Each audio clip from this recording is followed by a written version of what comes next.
നമസ്കാരം. മലയാളി വാർത്ത ഇൻസൈഡിലേക്ക് സ്വാഗതം. ഗാസയെ വരുതിയിലാക്കാൻ ഡൊണാൾഡ് ട്രംപ് അടക്കം പലരും കാര്യമായ പരിശ്രമങ്ങൾ തന്നെയാണ് നടത്തിക്കൊണ്ടിരിക്കുന്നത്. പക്ഷേ ഇസ്രയേലിനോട് 15 മാസത്തോളം പൊരുതി നിന്ന ഗാസയെ അത്ര പെട്ടെന്നൊന്നും കൈപ്പിടിയിലാക്കാൻ സാധിക്കില്ല എന്ന യാഥാർത്ഥ്യം ട്രംപ് അടക്കമുള്ള ഭരണാധികാരികൾക്കെല്ലാം തന്നെ നന്നായി അറിയാം. ഇപ്പോഴിതാ പലസ്തീനികളെ മാറ്റിപ്പാർപ്പിക്കാതെ തന്നെ ഗാസ മുനമ്പ് പുനർനിർമ്മിക്കാനുള്ള പദ്ധതിയാണ് ഈജിപ്ത് മുന്നോട്ട് വച്ചിട്ടുള്ളത്. ഇതിനിടെ ഗാസ പിടിച്ചെടുക്കാനും അതിലെ താമസക്കാരെ കുടിയിറക്കാനുമുള്ള US പ്രസിഡന്റ് ഡൊണാൾഡ് ട്രംപിന്റെ പദ്ധതിക്കെതിരെയുള്ള അറബ് ലീഗിന്റെ നിർദ്ദേശത്തെ ഓർഗനൈസേഷൻ ഓഫ് ഇസ്ലാമിക് കോഓപ്പറേഷൻ അംഗീകരിച്ചു. ഇസ്ലാമിക് കോഓപ്പറേഷന്റെ അടിയന്തര മന്ത്രിതല യോഗം ഈജിപ്ഷ്യൻ പദ്ധതിക്ക് അംഗീകാരം നൽകിയിരിക്കുകയാണ്. ഈജിപ്തിന്റെ പദ്ധതി ഇപ്പോൾ അറബിക് ഇസ്ലാമിക് പദ്ധതിയായി മാറിയിരിക്കുകയാണ്. ഇതാണ് ഈജിപ്ത് വിദേശകാര്യമന്ത്രി ബദർ അബ്ദുലത്തി തന്നെ പറയുന്നത്. യൂറോപ്യൻ യൂണിയനും ജപ്പാൻ, റഷ്യ, ചൈന തുടങ്ങിയ അന്താരാഷ്ട്ര പാർട്ടികളുടെയും അംഗീകാരം നേടി പദ്ധതി ഒരു അന്താരാഷ്ട്ര പദ്ധതിയാക്കി മാറ്റുക എന്നതാണ് ലക്ഷ്യമിടുന്നത് എന്നും പറയുന്നു. നിലവിലുള്ള ഇസ്രയേൽ പലസ്തീൻ സംഘർഷം, കുടിയിറക്കത്തിനായുള്ള ആഹ്വാനങ്ങൾ, ഗാസയുടെ പുനർനിർമ്മാണത്തിന്റെ അടിയന്തര ആവശ്യകത എന്നിവ പരിഹരിക്കുന്നതിനായി ഓർഗനൈസേഷൻ ഓഫ് ഇസ്ലാമിക് കോഓപ്പറേഷൻ ജിദ്ദയിൽ അടിയന്തര യോഗം വിളിച്ചു ചേർത്തിരുന്നു. പലസ്തീൻ ജനതയെ അവരുടെ ഭൂമിയിൽ നിന്ന് കുടിയിറക്കാനുള്ള ഏതൊരു നീക്കത്തെയും നിരസിക്കുന്നതായും അറബ് രാജ്യങ്ങൾ പ്രഖ്യാപിച്ചിട്ടുണ്ട്. പ്രസ്താവന അന്താരാഷ്ട്ര നിയമങ്ങളുടെ ലംഘനമാണെന്നും അസ്ഥിരതയ്ക്ക് കാരണമാകുമെന്നും അറബ് ലീഗും OICയും പ്രതികരിച്ചു. ട്രംപിന്റെ പരാമർശത്തെ അപലപിച്ച അറബ് പാർലമെന്റ് സ്പീക്കർ മുഹമ്മദ് അൽ യമാഹി പാലസ്തീൻ അവകാശങ്ങളെ ഇല്ലാതാക്കുന്ന ഏതൊരു ശ്രമത്തെയും തള്ളുന്നതായാണ് വ്യക്തമാക്കിയിട്ടുള്ളത്. പലസ്തീൻ ജനതയെ നിർബന്ധിതമായി കുടിയിറക്കാനുള്ള ഏതൊരു ശ്രമവും മനുഷ്യരാശിക്ക് എതിരായ കുറ്റകൃത്യമാണെന്ന് അറബ് പാർലമെന്റ് അറിയിച്ചു.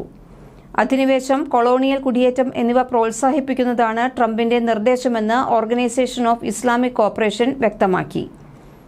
ഗാസയിലെയും അധിനിവേശ പലസ്തീൻ പ്രദേശങ്ങളിലെയും നിവാസികളെ കുടിയൊഴിപ്പിക്കാനുള്ള ശ്രമത്തെ ഉറച്ച നിലപാടോടെ എതിർക്കുന്നതായി ഒമാൻ ആവർത്തിച്ചു.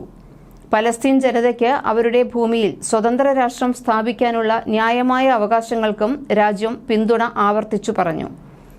പലസ്തീൻകാരെ മാതൃരാജ്യത്ത് നിന്ന് മാറ്റിപ്പാർപ്പിക്കാൻ ലക്ഷ്യമിടുന്ന ഏതൊരു പദ്ധതിയും അന്താരാഷ്ട്ര നിയമങ്ങളുടെയും UN പ്രമേയങ്ങളുടെയും ലംഘനമാണെന്നും ഒമാൻ വിദേശകാര്യ മന്ത്രാലയം പ്രസ്താവനയിൽ ഏറ്റുപറഞ്ഞു.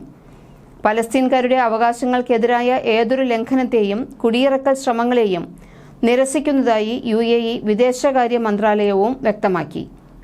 കുടിയിറക്കൽ അന്താരാഷ്ട്ര നിയമങ്ങളുടെയും രാഷ്ട്ര സമിതി പ്രമേയങ്ങളുടെയും ലംഘനമാണെന്ന് കുവൈറ്റ് വ്യക്തമാക്കിയിട്ടുണ്ട്. മേഖലയുടെ സുരക്ഷയ്ക്കും സ്ഥിരതയ്ക്കും ഇത് ഭീഷണിയാകും. അധിനിവേശ പലസ്തീൻ അറബ് പ്രദേശങ്ങളിലെ ഇസ്രയേൽ അധിനിവേശം അവസാനിപ്പിക്കാൻ അന്താരാഷ്ട്ര സമൂഹം തങ്ങളുടെ ഉത്തരവാദിത്തം നിറവേറ്റണമെന്നും കുവൈറ്റ് ആവശ്യപ്പെട്ടിട്ടുണ്ട്. പലസ്തീൻ ജനതയെ കുടിയൊഴിപ്പിക്കാതെ ഗാസയിൽ ദ്രുതഗതിയിലുള്ള പുനർനിർമ്മാണത്തിനും സഹായ വിതരണത്തിനും ഈജിപ്ത് ആഹ്വാനം ചെയ്തിരിക്കുകയാണ്. പലസ്തീൻകാർക്ക് അവരുടെ വീടുകളിൽ തന്നെ താമസിച്ച് ജീവിതം പുനർനിർമ്മിക്കാൻ അനുവദിക്കും വിധം പ്രവർത്തനം നടത്തണമെന്ന് വിദേശമന്ത്രി ബദർ അബ്ദുലാത്തി പറഞ്ഞു. പലസ്തീൻകാരെ കുടിയിറക്കാനുള്ള അപകടകരമായ ശ്രമങ്ങൾക്കെതിരെ ജോർദാൻ ഭരണാധികാരി അബ്ദുള്ള രാജാവും മുന്നറിയിപ്പ് നൽകി. ഗാസയിലെ പലസ്തീൻകാരെ പിന്തുണയ്ക്കാനും മാനുഷിക പ്രതിസന്ധി മെച്ചപ്പെടുത്താനുമുള്ള അറബ് രാജ്യങ്ങളുടെ നടപടികൾ ശക്തിപ്പെടുത്താൻ അദ്ദേഹം ആഹ്വാനം ചെയ്തു. ഈജിപ്തിന്റെ നേതൃത്വത്തിൽ പലസ്തീൻ അതോറിറ്റി ഭരണം ഏറ്റെടുക്കുന്നതുവരെ ഹമാസ് ഒരു ഇടക്കാല ഭരണകൂടത്തിന് നിയന്ത്രണം വിട്ടുകൊടുക്കണമെന്നാണ് അറബ് രാജ്യങ്ങളുടെ ആവശ്യം. ട്രംപിന്റെ പദ്ധതിയിൽ നിന്ന് വ്യത്യസ്തമായി ഈജിപ്ഷ്യൻ നിർദ്ദേശമനുസരിച്ച് ഏകദേശം 2 ദശലക്ഷം പലസ്തീനികളെ ഗാസയിൽ തുടരാൻ അനുവദിക്കുന്നതാണ് എന്നാണ് പറയുന്നത്. ഇതേസമയം ഡൊണാൾഡ് ട്രംപിന്റെ നേതൃത്വത്തിലുള്ള ഭരണകൂടം അറബ് നേതാക്കൾ നിർദ്ദേശിച്ച ഗാസ പുനർനിർമ്മാണ പദ്ധതി നിരസിച്ചിരിക്കുകയാണ്.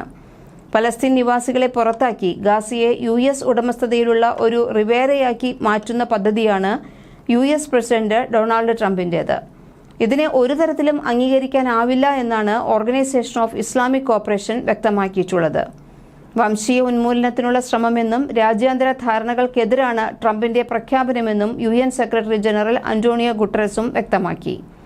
എന്നാൽ ഗാസയിൽ ഒഴിപ്പിക്കൽ ഉൾപ്പെടെ എല്ലാ സാധ്യതയും പരിഗണിക്കുന്നതായി US പ്രതിരോധ സെക്രട്ടറി പറഞ്ഞു. ഗാസ നിലവിൽ വാസയോഗ്യമല്ല എന്നും അവശിഷ്ടങ്ങളും പൊട്ടിത്തെറിക്കാത്ത വെടിക്കോപ്പുകളും കൊണ്ട് മൂടപ്പെട്ട ഒരു പ്രദേശത്ത് ജീവിക്കാൻ കഴിയില്ല എന്നുമാണ് ട്രംപ് ചൂണ്ടിക്കാണിക്കുന്നത്. അതുകൊണ്ട് ഗാസ അമേരിക്ക ഏറ്റെടുത്താൽ കാലക്രമേണ ഗാസയെ ഒരു ടൂറിസ്റ്റ് ഹബ്ബാക്കി മാറ്റുമെന്നാണ് ട്രംപിന്റെ വാഗ്ദാനം. ഒരു വലിയ റിയൽ എസ്റ്റേറ്റ് ഡീലായി ഇതിനെ കാണണമെന്നാണ് ട്രംപിന്റെ ആവശ്യം. കഴിഞ്ഞ മാസം ട്രംപുമായുള്ള കൂടിക്കാഴ്ചയ്ക്ക് ശേഷം ഇസ്രയേൽ പ്രധാനമന്ത്രി ബെഞ്ചമിൻ നെതന്യാഹു ഈ നിർദ്ദേശത്തെ സ്വീകരിച്ചിരുന്നു. പലസ്തീനികളെ സ്വീകരിക്കാനാകില്ല എന്ന് ഈജിപ്തും ജോർദാനും വ്യക്തമാക്കിയിട്ടുമുണ്ട്. ട്രംപിന്റെ നിർദ്ദേശം സൗദിയും തള്ളിക്കളഞ്ഞു. പലസ്തീൻ രാഷ്ട്രം സാധ്യമാകണമെന്ന നിലപാടിൽ നിന്ന് പിന്നോട്ടില്ലെന്ന് സൗദി വിദേശകാര്യ മന്ത്രാലയം വ്യക്തമാക്കി.